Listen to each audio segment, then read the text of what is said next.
There we go. Yeah. Oh, nice fish. Yeah. Was that one way up there? That was up pretty tight, right on the edge of the weeds up there. Nice, that's a good fish. Are we allowed to net them? I gotta work on my bass. You gotta lip them and kiss My them. bass thumb's gotta get going today. That did not take long. So much fun. Oh wow, that's a nice one. Look at that.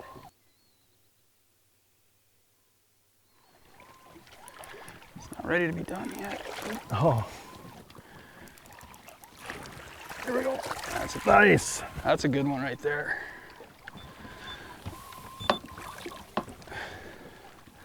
I'm just gonna pull this out here. Nice work there. It's a great one. Beauty. Big bright red eyes. So much fun.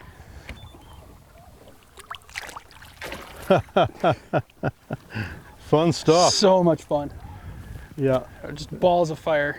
Yeah, this is some of the funnest fishing in the whole state as far as I'm concerned. More people are discovering this, more people are doing it, but you know what, this is walleye country.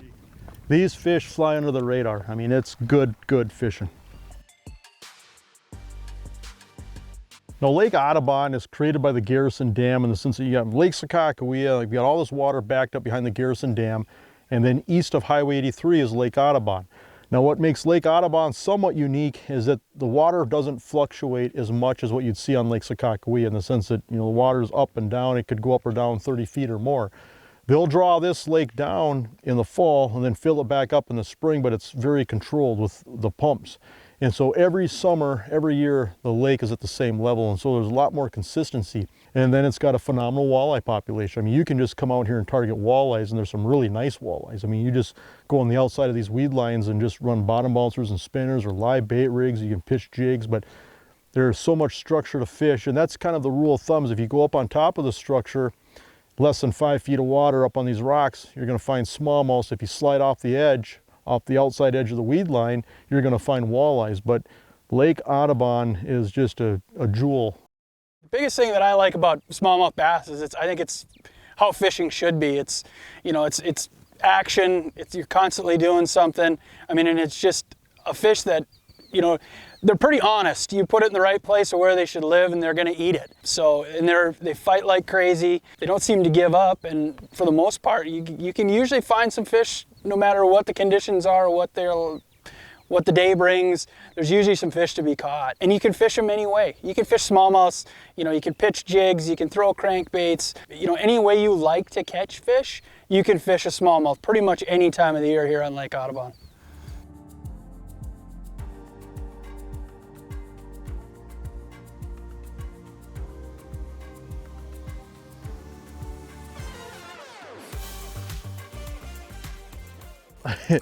Whoa, look at this. Look at the acrobat.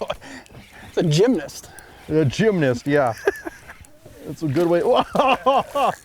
That's a good way to describe it. Good stuff. Here, I'll net it here for you.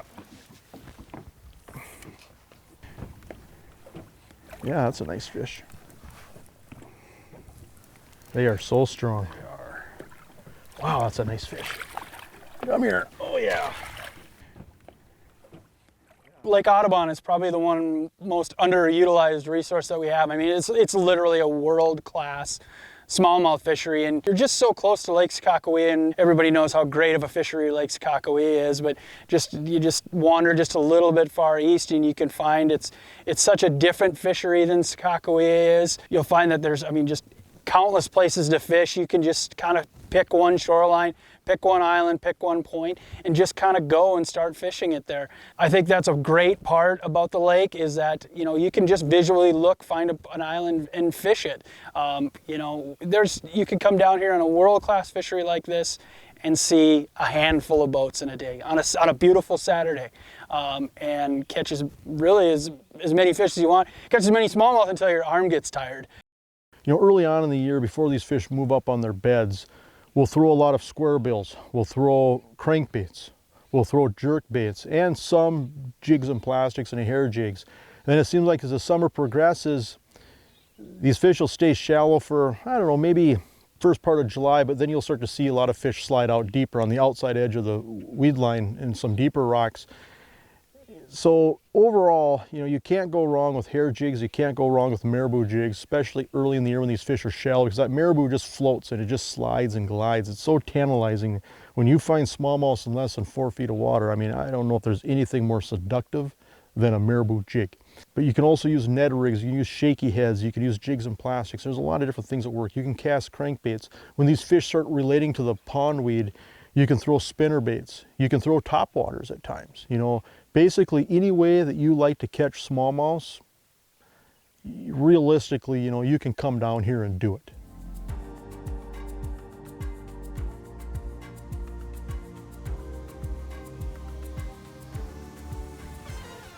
There's a fish. Oh yeah, look at that. Good one there. Water just, whoa! Try to pull us out here a little bit here so we don't get blown up on the spot. Look at that. That is cool. That is fun. You know what's crazy is some of these spots we'd pull in and, you know, one of us would hook up fighting the fish. There'd be 3 or 4 more other fish following the fish that you're fighting. Get 2 fish on at the same time, and it's just chaos, you know. I think that's what people love about this, is just, it's just lots of action. And these are some nice fish. I mean, catch a smallmouth over 18 inches, even over 19 inches isn't very difficult on Lake Audubon. I mean, it's just a nice quality average size of fish, and they're abundant. And usually they're in a pretty good mood where they want to come and play. It seems like wherever there's like some shallow sand, rock, without weeds but next to weeds, every spot we fished like that was less than 4 feet, 3 feet, has had fish on it. Oh, oh.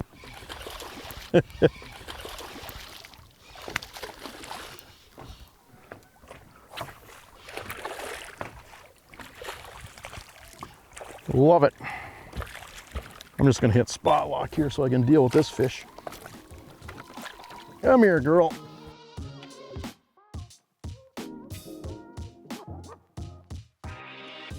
You know, so Eric and I, we both grew up fishing on Lake Audubon, where we spent a lot of time out here over the years. In fact, when we were in high school, we'd come down here and camp, and then back then they had a closed fishing season where the fishing season would open at midnight, and we'd be literally standing on the shoreline with our rods waiting to cast, you know. And so we grew up fishing out here, and it's pretty amazing just how this fishery has evolved. I mean, it was a great fishery back then.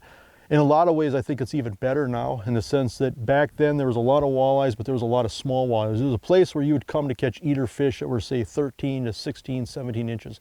If you caught a walleye over 20 inches on Lake Audubon, that was doing something. I remember many years, you know, tournaments on Lake Audubon where 5 fish for 12, 13 pounds would win the tournament, okay? So that's just a little over a, you know, 2.5 pound average for fish. And that's with, I don't know, maybe 60, 70 teams fishing. And then over time, you know, it seems like the walleye fishery has improved in quality. There's a lot nicer fish in Lake Audubon today. The smallmouth bass fishery exploded. I mean, that population of fish just, it's off the charts. And there's been muskies in here for a long time, but with the stockings over the last decade, I mean, it's tremendous muskie fishing. There's some big pike in here. We've caught big perch in here over the years. I mean, it's just a really neat ecosystem that doesn't get a lot of headline just because of the proximity to Lake Sakakawea.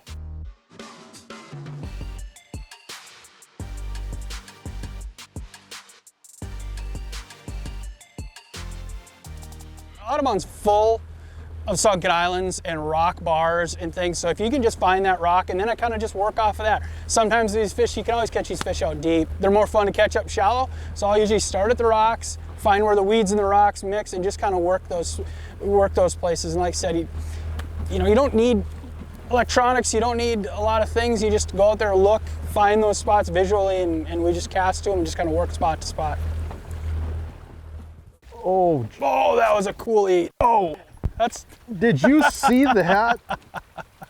Oh my goodness, that's the coolest thing all day. Oh, get out of the trolling motor. That's a nice fish.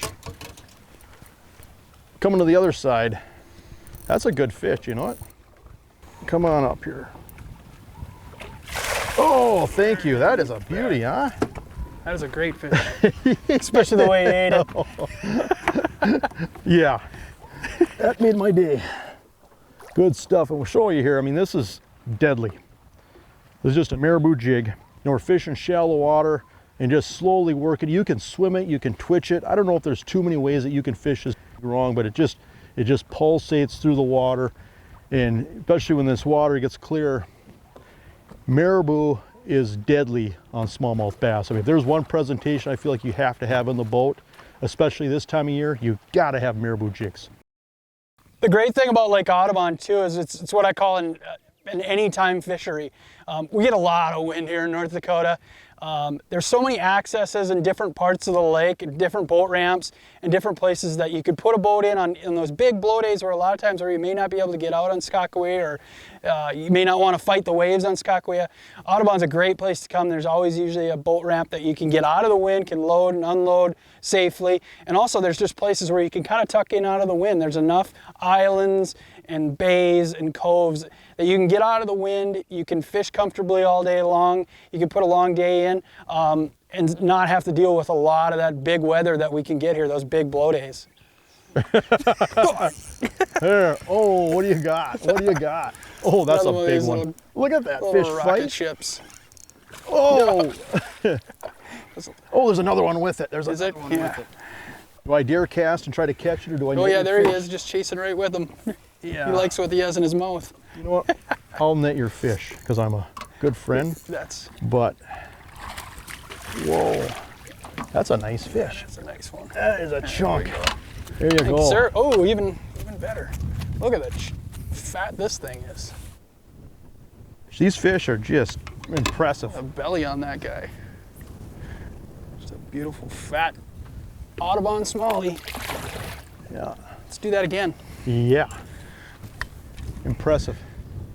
That was inside of the weed line, wasn't it? Yep, that was just on the other side there. That's maybe something worth pointing out because we've been seeing that on the points, the humps, everything we fished.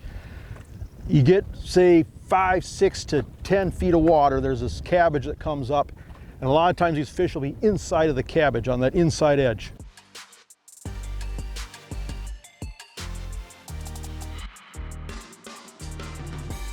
There you go. Whoa! That gets the airborne. That gets a high leap award right there. No,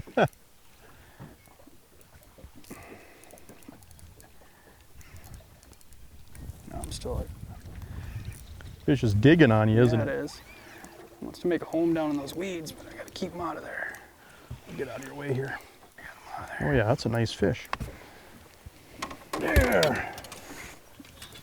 Come on out of there. Just when you think you got him. Oh, yeah, that looks gorgeous. Nice work. Just such cool fish.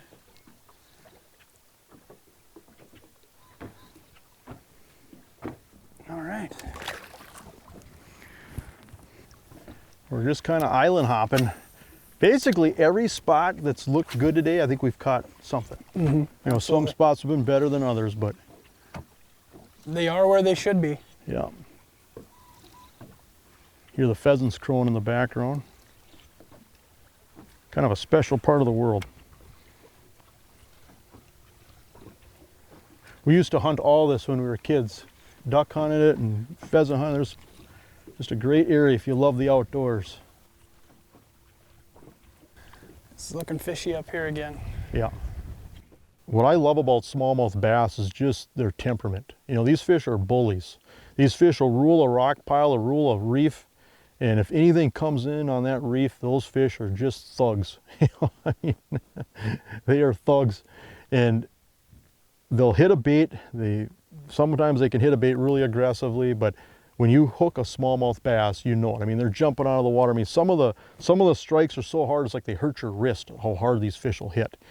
Nothing has the attitude of a smallmouth bass. I mean, I just love their temperament. I just love catching them. And so to come out here, it's just great fishing. And, you know, probably the biggest thing that we hear, at least in this part of the world where everybody, not everybody, but so many people are obsessed with walleyes is, oh, did you get your limit? You know, what do they taste like? Are they any good to eat? You know, for a lot of people, you know, fishing is all about harvesting fish and eating fish, and that's great. I love eating fish too, but I also fish for fun, you know. and come out here and just catch a fish that's that fun to catch and just wear yourself out. I mean, I'm not talking about catching a few fish. I'm talking about you go out and catch a lot of fish where your arms and wrists get sore. Go into the Totten Trail and have a burger at the end of the day. I mean, to me, that's as good as living gets. I don't care if I didn't keep a fish to eat. I had way too much fun to worry about that.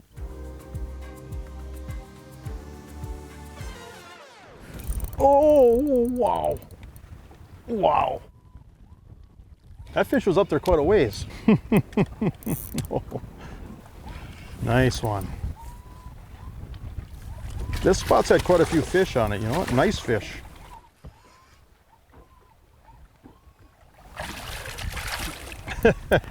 Just don't want to go head first. There's something about fishing spots you can physically see that just, I don't know, to me it's just enjoyable. You can see these rocks in front of us, and that is just a chunky fish. Look at that girth. Beautiful fish. All right. Oh yeah. Smell of bass slime on the hands. So Lake Audubon, I would call it a structure angler's dream. There is so much structure, it's endless. Bars, reefs, islands, I mean, it just goes on and on and on. With that being said, you know, you definitely want to have a good map of this lake. If you don't have a map of this lake and think you're just going to start driving around, you will take out a lower unit or a prop. I mean, it's one of those kind of lakes. There's so many reefs and bars and points that come out that are just barely under the water. Most of them are covered in rocks. And so you definitely want to, you know, pay attention to that. You know, have a good map chip, have a good sense of bearing as far as where you're at. But when you look at this lake, the spots to fish, I mean, it feels endless. I mean, there's a lot of this lake that I've never fished. I remember, you know, talking about coming out here and fishing all the time when I was a kid. We didn't have those maps back then. We knew where some of the spots were, but honestly, back then, I mean, the boats were a lot smaller. We didn't have GPS, but, you know, we were terrified of hitting stuff. You know, you'd put in at the boat ramp and you'd fish the shoreline, you know, I mean, because it was so hard to go anywhere, because if you did, you'd hit something, you know. With the mapping that's available today, I mean, it just opens up the entire lake. Now, you can't fish the refuge side open water with a boat, but everything else is fair game, and there's a lot of water to explore. I mean, the amount of structure, I can't imagine how many lifetimes it would take to figure out and fish every little bump and every little island, every little rock that comes up on this lake. The great thing about Lake Audubon too is the ability, we've talked, it's such a target-rich environment. There's so many different fish in here, not just smallmouth, walleyes, everything in here. I mean, it's a place where you can come, keep fishing as simple as you want to make it.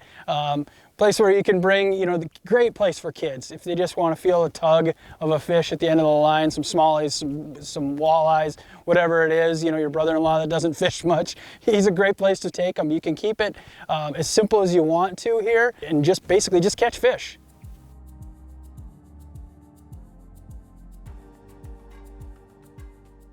Jeez, that's a good fish. That fish hit it on the drop, Eric. Wow. The magic of Marabou. Wow. Whoa. Just can't get over how much power these fish have. Look at that. You're not budging that fish. Come on. Look at that.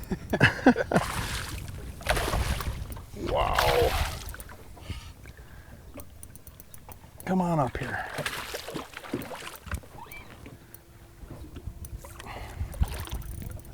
This is fun, huh? It's a great fish. Good stuff, huh? Come out here and do it, right? I mean, this is good living. I mean, I always felt like, you know, North Dakota in general, and South Dakota too. I mean, you look at the Dakotas, and it is probably some of the most underrated fishing around. You look at whether it's Lake Oahe, Wabae, you know, the lakes down in, you know, the glacial lakes in eastern South Dakota. In North Dakota, we've got Lake Audubon, Lake Sakakawea, Lake Darling, Spiritwood, Ashtabula. I mean, there's just so many great smallmouth fisheries, and I would put Lake Audubon, it's as good as any of them. All right. In a lot of these spots, I mean, you can physically see, I mean, these reefs, when they come up into a foot, 2 feet of water, 3 feet of water, you're just going to see the brown. But, you know, probably worth pointing out, you know, having a good lake map. We're running the sea map on the Lowrance, which is pretty good. You can color code it. And just casting in, trying to make sure that the boat doesn't blow in on these spots. Just like a thin 6 to 8 pound high strand braid. I'm using Suffix 832. Now Lake Audubon, you can see, I mean, there's some stain and color in the water, but you know, a lot of times we're running a fluorocarbon leader, like say like an 8 pound fluorocarbon leader with these Marabou jigs, and it's just casting. Casting shell, and this pattern is going to go for quite a while.